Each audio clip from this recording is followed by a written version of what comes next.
You know that feeling you get from your favorite influencer? That super authentic, raw, unfiltered look into their life? Well, what if I told you it's probably more engineered than you think?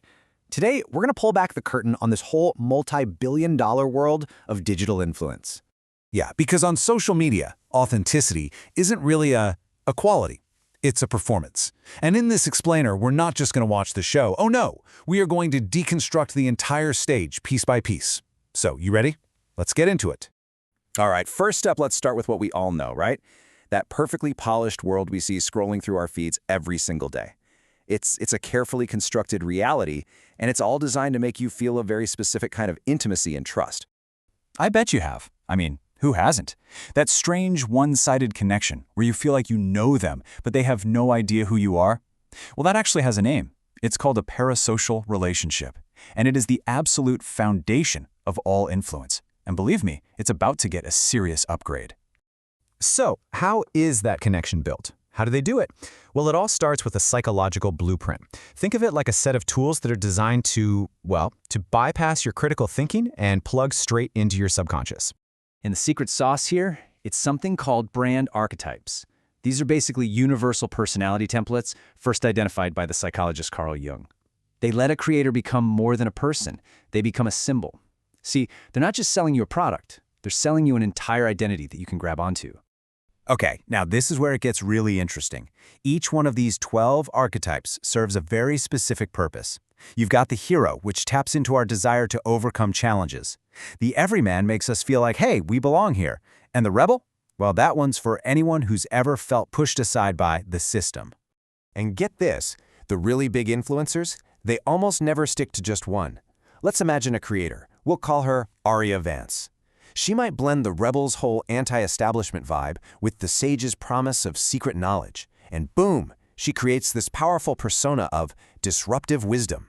It's perfectly designed to pull in a loyal tribe of people who feel like the mainstream just doesn't get them. And this all circles right back to those parasocial relationships we were talking about. Because on social media, they are on steroids. Seriously, it's not like the old one-way street of TV or radio.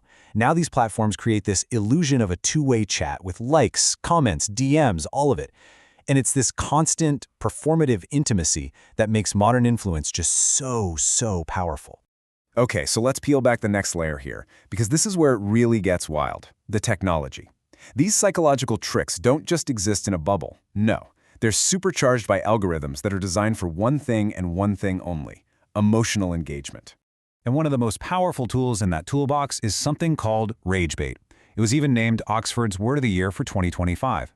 It's exactly what it sounds like: content that is literally engineered to make you mad. And why would they do that? Simple. Outrage drives comments, it drives shares, it drives watch time, and the algorithm doesn't care if the engagement is positive or negative. It just rewards engagement. So it's really important to see the difference here. Clickbait just wants your click, right? It tries to make you curious. But rage bait, it wants your comment. It wants your fury. It usually shows someone doing something just confidently absurd, or maybe offensive. It's designed to short-circuit your brain's logic and get an immediate gut reaction out of you. And this is where it gets even more sneaky. Platforms like TikTok create what researchers call affective feedback loops. Basically, the algorithm figures out which emotions keep you scrolling, and then it just feeds you more of the same. It's actually conditioning your emotional state, and you don't even realize you're making a choice. You just get funneled into this little echo chamber of feeling.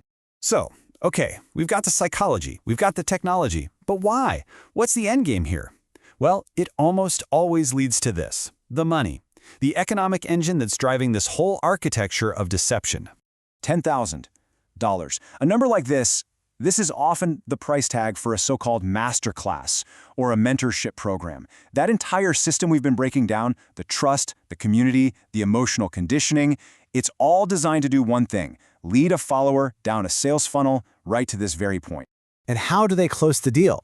By using a very specific sequence of psychological triggers. They'll create scarcity with, only 3 spots left. They build social proof with hand-picked testimonials. They establish authority by calling themselves a thought leader.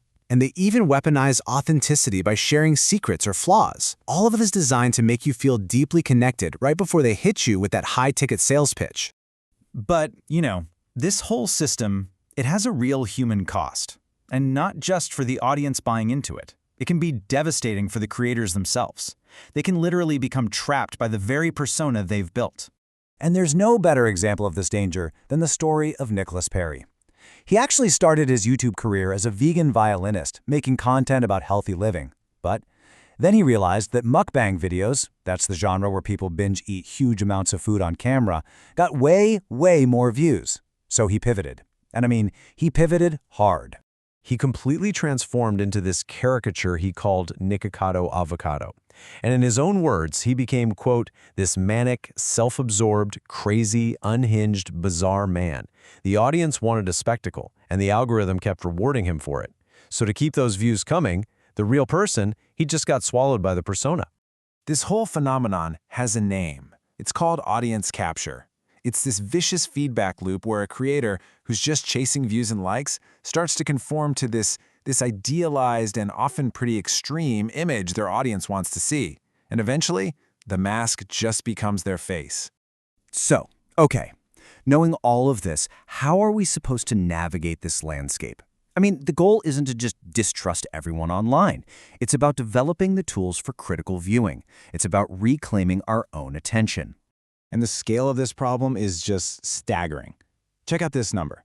Research shows that influencer fraud, things like fake followers, bot engagement, it costs the industry over $4.6 billion every year. That means a huge chunk of what we call influence is a complete and total illusion.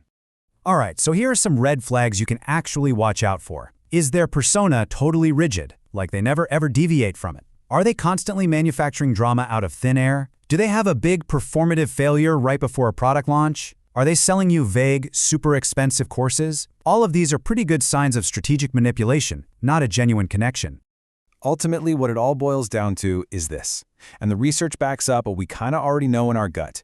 The more open and transparent a creator is about their sponsorships and their motives, the more ethical and trustworthy we think they are. So you see, clear disclosure isn't just some boring legal thing, it's the actual foundation of real trust.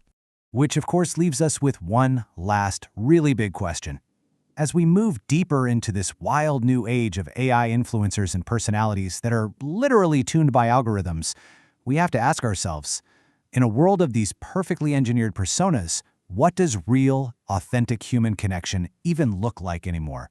And maybe more importantly, where do we find it?